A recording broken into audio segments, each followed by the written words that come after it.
ఓం నమ శివాయ శ్రీమాత్రే నమ. మిత్రులకి శ్రేయోభిలాషులకి అలాగే నన్ను ఇంతగా ఆదరిస్తున్న యూట్యూబ్ ప్రేక్షకులందరికీ కూడా పేరు పేరు ధన్యవాదాలు.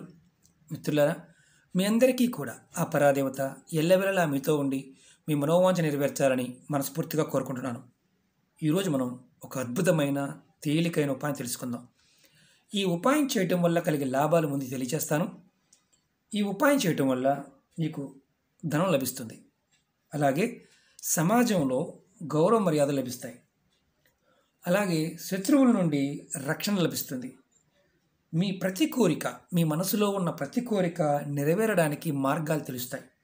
చాలా అద్భుతమైన తేలికైన ఉపాయం. ఈ ఉపాయానికి కావాల్సింది మందార పూలు కావాలి, పచ్చకర్పూరం, అలాగే సింధూరం కావాలి. ఈ ఉపాయాన్ని ఎలా చేయాలి, ఏ విధంగా చేయాలి, ఎందుకు చేయాలి అనేది మీకు పాయింట్ టు పాయింట్ వివరిస్తాను. స్కిప్ చేయకుండా చోట ప్రయత్నం చేయండి. అలాగే మీకు ఈ వీడియో నచ్చినట్లయితే లైక్ చేయండి, నా ఛానల్ సబ్స్క్రైబ్ చేసుకోండి, పక్కనే ఉన్న గంట సింబల్ని యాక్టివేట్ చేసుకోండి, 10 మంది మిత్రులకు షేర్ చేయండి. అలాగే చాలామంది మిత్రులు మెయిల్స్లోను కామెంట్స్లోను కొన్ని సమస్యల గురించి అడుగుతూ ఉన్నారు. మిత్రులరా, నా వీడియోస్లో అనేక రకాలైన సమస్యల మీద, అంటే ఒకే సమస్యకి 50 రకాల పరిహారాలు ఉన్నాయి. మీరు నా వీడియోస్లోకి వెళ్ళండి, నా వీడియోస్లో చెక్ చేసుకోండి. అలాగే ప్లేలిస్ట్లో కూడా ఉంటాయి, చెక్ చేసుకోండి. మీరు ఆచరించగలిగేది, చేయగలిగేదాన్ని, పదార్థము, సమయము మీకు వీలైనప్పుడు చేయండి. అలాగే చాలామంది మిత్రులు వీడియోని పూర్తిగా చూడకుండా క్వశ్చన్స్ చేస్తూ ఉన్నారు.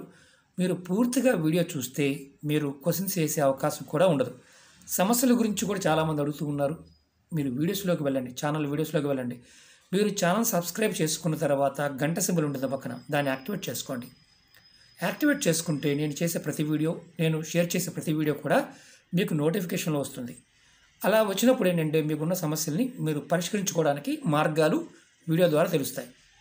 అలాగే ఈ చిన్న చిన్న వీడియోలు, అంటే మన కళ్ళెదురుగా ఉండే పదార్థాలే కదా అని తక్కువ అంచనా వేస్తూ ఉంటాం. పరిపూర్ణమైన నమ్మకం, విశ్వాసం, అలాగే మనలో ఉన్న కోరిక బలంగా ఉన్నప్పుడు నేచర్లో ఉన్న ప్రతి పదార్థం కూడా మనకు సహాయం చేస్తుంది. ఈ విషయాన్ని మనం గుర్తుంచుకొని ప్రయత్నం చేయాలి. ఇప్పుడు ఈ వీడియోని ఎందుకు చేయాలో చెప్తాను. మీకు ఎవరికైనా సరే ధనానికి సంబంధించి సమస్యలు చాలా అధికంగా ఉన్నాయనుకోండి, అంటే డబ్బు రావడం లేదు, ఇబ్బందిగా ఉంది, అలాగే వ్యాపారాల్లో నష్టాలు రావడం, ఏ చిన్న వ్యాపారం చేసినా పెద్దది చేసినా, అది వెహికల్ కావచ్చు, వ్యవసాయం కావచ్చు, అంటే ఏదైనా మన వస్తువులు అమ్ముతూ ఉన్నాము, పదార్థం అమ్ముతూ ఉన్నాము, దానిలో నష్టాలు వస్తూ ఉన్నాయి. అలా వచ్చేవారు కూడా ఈ ఉపాయం చేయవచ్చు. అలాగే మీకు సమాజంలో, మీ కుటుంబంలోనూ గౌరవ మర్యాదలు లేవు, అంటే ప్రతిదానికి మిమ్మల్ని తక్కువ చేసి మాట్లాడటం, మిమ్మల్ని ఇబ్బంది పెట్టడం, ప్రయత్నం చేయడం, చులకనగా చూడటం లాంటి జరుగుతుంది. అలా జరుగుతున్న, అలాగే అవి తొలగిపోయి మీకు పేరు ప్రతిష్టలు మీరు అనుకున్నంతగా లభించడం కోసం ఈ ఉపాయం చేయాలి. అలాగే కొంతమంది 2 నెలలు ఉద్యోగం చేస్తారు, 3 నెలలు మానేస్తారు. మళ్ళీ ఖర్చులకు తగ్గ డబ్బులు చేతిలో ఉండవు. ఎప్పుడు అప్పు చేయవలసిన పరిస్థితి వస్తూ ఉంటుంది, చేవదులు తీసుకోవాల్సిన పరిస్థితి వస్తూ ఉంటుంది. అంటే రాబడి, మనం సంపాదన కాకపోయినా కానీ మనకు రావాల్సిన డబ్బులు కూడా సరిగ్గా రాకపోవడం, ఇలాంటి ఇబ్బందులతో బాధపడుతూ ఉన్నవారు కూడా ఈ ఉపాయం చేయవచ్చు. అలాగే ఇంటిలో కుటుంబ సభ్యులకు కానీ, ఇందులో ఉన్నవారు, అంటే కుటుంబంలో ఉన్నవారు, మనకి తల్లిదండ్రులు, అక్క చెల్లెళ్ళు, భార్య పిల్లలు, ఎవరికో ఏదో ఒక అనారోగ్య సమస్య, అంటే ఒకరికి తగ్గిన తర్వాత ఒకరికి వస్తూ ఉన్న ఈ ఉపాయాన్ని చేయవచ్చు. అలాగే మీకు శత్రువులు, మీ మీద శత్రువులు, అంటే మీరు ఏ పని చేసినా సరే మీ శత్రువులు మిమ్మల్ని ఏదో ఒక ఆటంకం కలిగిస్తూ ఉన్నారనుకోండి, ఆటంకాలు తొలగడానికి కూడా ఈ ఉపాయం చేయవచ్చు. అసలు ఎన్ని ఎందుకు వస్తాయి అనేది మనకు తెలియదు. జాతకరీత్యా మన జాతకంలో సూర్యస్థానం బలహీనంగా ఉన్నప్పుడు ఇలాంటి ఆటంకాలు వస్తాయి. సూర్యుడు మన జాతకంలో బలహీనంగా ఉండి మిగతా గ్రహాలకి ఆధిపత్యం, అంటే నీచగ్రహాలు కనుక మన మీద దుష్ప్రభావం చూపిస్తూ ఉన్నప్పుడు మన జీవితంలో ఇలాంటి సంఘటనలు ఎదుర్కొంటూ ఉంటాం. అంతకుముందు వీడియోలో కూడా సూర్య నమస్కారంలో ఎలా చేసుకోవాలి, ఏ పదార్థాలు చేయాలి చెప్పాను. ఇవన్నీ కూడా అలాంటి రిలేటెడ్వి అనమాట. అంటే చిన్న చిన్న పదార్థాలు కానీ అద్భుతమైన శక్తి దాగి ఉంటాయి. అవి మనకి ఎలాంటి ఫలితాన్ని ఇస్తాయంటే కోరికను నెరవేరుస్తాయి. ఇది ఇప్పుడు మేము చెప్పే పదార్థాలతో మీరు ఒక కుంకుమ తయారు చేసుకోవాలి. అంటే మనం బొట్టు తయారు చేసుకోవాలి. తయారు చేసుకొని ధరించాలి. అలా ధరించినప్పుడు ఆ పదార్థాన్ని ఎలా తీసుకొని ఎలా ధరించాలో చెప్తాను. అది చాలా ఇంపార్టెంట్, గుర్తుంచుకోండి. ఎవరైతే ఇది తయారు చేసుకొని ధరిస్తారో వారికి ఇంతకుముందు చెప్పిన సమస్యలు ఏదైతే ఉన్నాయో అవన్నీ కూడా మెల్లమెల్లగా తొలగిపోతాయి. ఈ ఉపాయాన్ని ఆడవారైనా మగవారైనా ఎవరైనా చేయవచ్చు. ఇది చేసే రోజున మాత్రం నెలసరి ఉండకూడదు. ఆడవారు ఇంట్లో కుటుంబ సభ్యులకున్న ఎలాంటి ఇబ్బంది లేదు, కానీ మీ పూజా మందిరంలో వెళ్ళటం కానీ ఇవి అంటుకోవడం కానీ చేయకూడదు. నెలసరి ఉన్నవారు అంటే వేరే తప్పుగా అనుకోవద్దు. ఎందుకంటే చేస్తున్నవారు ఆ సమయంలో పువ్వులు కానీ పదార్థం కానీ ఆడవారితో కాకుండా ఎవరైతే చేస్తారో వారు చేయడం బెటర్ అనమాట. ఇది ఆదివారం నాడు ఉదయం ఇలాంటి ఒంటి రెక్క పువ్వులున్న ఎర్రటి మందార పువ్వులు, పూర్తిగా ఎర్రగా ఉన్న మందార పువ్వులు ఒక 8 తీసుకోండి. 8 పువ్వులు తీసుకొని మీ ఇంట్లో గణపతి అంటే విఘ్నేశ్వరుడు పటమున్న విగ్రహం ఉన్న స్వామివారి ముందు పెట్టి మీరు స్వామివారికి ఆవు నెత్తితో దీపం వెలిగించండి. ఆవు నెత్తితో 2 ఒత్తులు వేసి లేదా 3 లేదా 5 కుందులు ఉన్నాయనుకోండి, మీ దగ్గర కుందులు ఉంటే 5 ఒత్తులు వేసి 2 దీపాలు వెలిగించండి.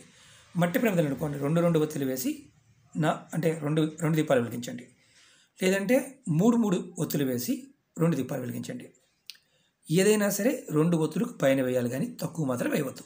ఇలా 2 దీపాలు వెలిగించి ఆవు నెయ్యితో మీరు స్వామివారికి మనసు పూర్తిగా ఏదైతే మీరు సమస్యలు ఎదుర్కొంటున్నారో సమస్యలన్నీ మనసులో నివేదన చేయండి.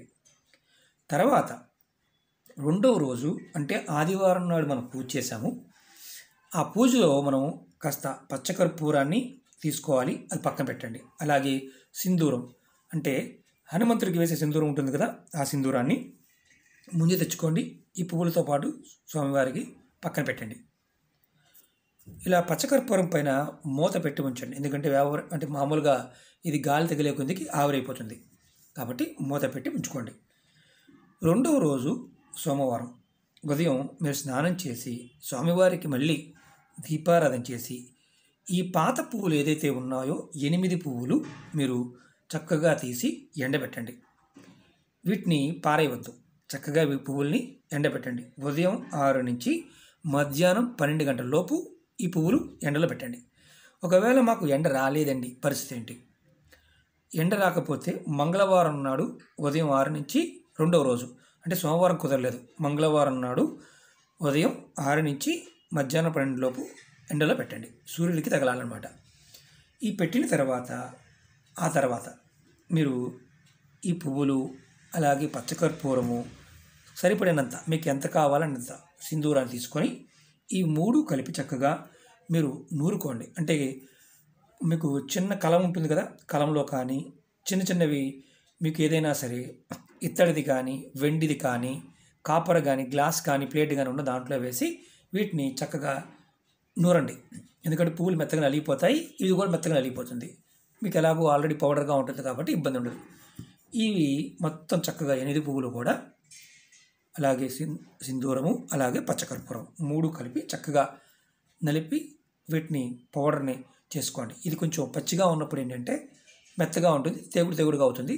అయినప్పటికీ కూడా దాన్ని బాగా మీరు ఏదైనా చెక్క ముక్కతో కానీ లేదంటే స్టీల్ గ్లాస్తో అయినా పర్వాలేదు, లేకపోతే మీ దగ్గర ఏదైనా దంచుకుని ఉంటుంది కదా, అలాంటి దాంతో అయినా సరే దీన్ని నలపండి, ప్రాబ్లం లేదు. చేసిన తర్వాత మీరు ఈ పౌడర్ని ఇది మన పచ్చకర్పూరము పువ్వులు సింధూరం కలుపుకొని మన కుంకుమగా తయారు చేసుకున్నాం. ఈ కుంకుమని మీరు ఒక డబ్బాలో తీసుకోండి, బౌల్లో తీసుకోండి. ఒక 50 గ్రాములు సింధూరము, ఒక 25 గ్రాములు పచ్చకర్పూరము, 8 పువ్వులు సరిపోతుంది.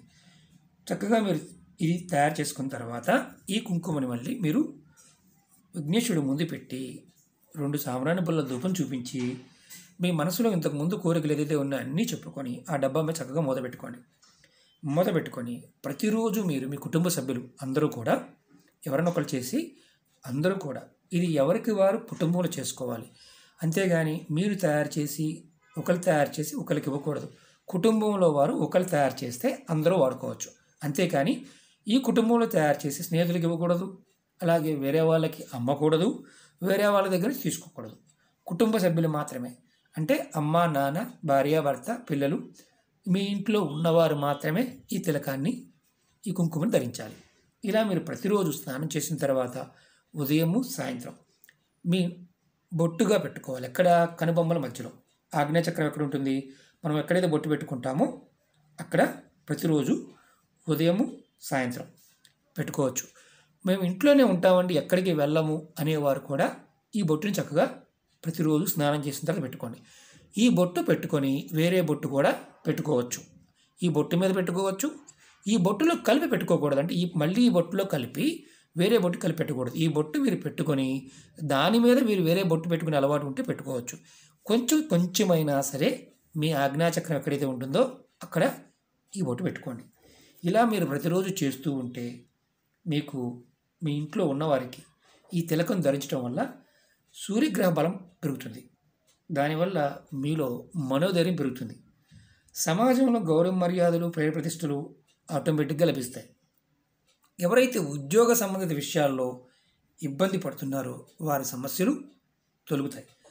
అలాగే ధనానికి సంబంధించి ఏదైతే సమస్యలు ఎదుర్కొంటున్నారో ఆ సమస్యలు కూడా మెల్లమెల్లగా తీరిపోతాయి. వ్యాపారాల్లో నష్టాలు వచ్చేవారికి నష్టాలు తగ్గి మీకు లాభాలకి మార్గాలు తెలుస్తాయి. అలాగే కుటుంబంలో అనారోగ్య సమస్యలు కూడా నిదానంగా తగ్గుతాయి. అంటే ఒకేసారి ఆంబు ఫట్ అని తగ్గిపోతుంది చెప్పడం లేదు నేను, ఎందుకంటే కొంతమంది చెప్తూ ఉంటారు ఏమి లేదు నీకు కనిపిస్తే చాలు రోగాలు తగ్గిపోతాయని. ప్రాకృతికమైన పదార్థాలు ఎప్పుడూ కూడా నాకు ఆ శక్తిని ఇస్తుంది, ఈ పదార్థం నేను మనస్ఫూర్తిగా ఇందులో ఉన్న శక్తి నాకు లభిస్తుంది అని మనం నమ్మి చేసినప్పుడు ఈ పదార్థంలో ఉన్న శక్తి మనకి ఆ సహాయం చేస్తుంది. మనకు తెలియని విషయం ఏంటంటే భగవంతుడు మనలోనూ ఉంటాడు, మన చుట్టూ ఉన్న ప్రకృతిలో ఉంటాడు. ఎందుకంటే పువ్వులు, పదార్థము అన్నీ ప్రకృతి నుంచి వచ్చినవే. మనకి ప్రకృతి అన్నీ ఇవ్వడానికి సిద్ధంగా ఉంటుంది. కానీ మనం అహంకారం వల్ల, మన చేతగానితనం వల్ల దాన్ని తీసుకోవడానికి సిద్ధంగా ఉంటాం. ఎవరైతే ప్రకృతి నుంచి తీసుకోవడం మొదలు పెడతారో వారికి కోరిన కోరిక ప్రతిదీ కూడా నెరవేరుతుంది. కాబట్టి ఈ పువ్వులు ఆ రోజు మాత్రమే తెచ్చుకోవాలి, గుర్తుంచుకోండి. ఆ రోజు మాత్రమే, ఆదివారం మాత్రమే తెచ్చుకోవాలి. ముందు తెచ్చి పక్కన పెట్టుకొని మాత్రం చేయమాకండి. మీకు ఇది చేయడానికి అవకాశం ఉంటేనే చేయండి. పదార్థము ఇవి అవకాశం ఉంటేనే చేయండి. అంతేగాని అవకాశం లేకపోతే వేరే వాడవచ్చా అని అడగమాకండి. ఎందుకంటే ఈ పదార్థం దొరికితేనే, ఎర్రటి పువ్వులు దొరికితేనే పూర్తిగా, అందుకే చూపిస్తున్నాను, పూర్తిగా ఎర్రగా ఉన్న పువ్వులు మాత్రమే వాడండి. తెలుపు పువ్వులు కానీ, తెలుపు ఎరుపు ఉన్నవి కానీ వాడవద్దు. అలాగే ఎర్రటి పువ్వుల్లో ముద్ద మందారం దొరుకుతుంది, అది కూడా వాడవద్దు. ఇలా ఒంటి రెక్క మందారం మాత్రమే వాడండి. ఓకే మిత్రులారా, మీకు ఈ వీడియో నచ్చినట్లయితే లైక్ చేయండి, నా ఛానల్ సబ్స్క్రైబ్ చేసుకోండి, పక్కనే ఉన్న గంట సింబల్ని యాక్టివేట్ చేసుకోండి. మీకు నచ్చితే 10 మంది మిత్రులకు షేర్ చేయండి. నమ్మకంతో, విశ్వాసంతో, భగవంతుడి మీద విశ్వాసంతో, ప్రకృతి మీద నమ్మకంతో చేయండి. ఖచ్చితంగా పరాదేవత ప్రతి అవకాశం మనకిస్తుంది. ఖచ్చితంగా ప్రతి దాంట్లో మనం గెలుస్తాం. ఓకే మిత్రులారా, ఓం నమః శివాయ, శ్రీమాత్రే నమః.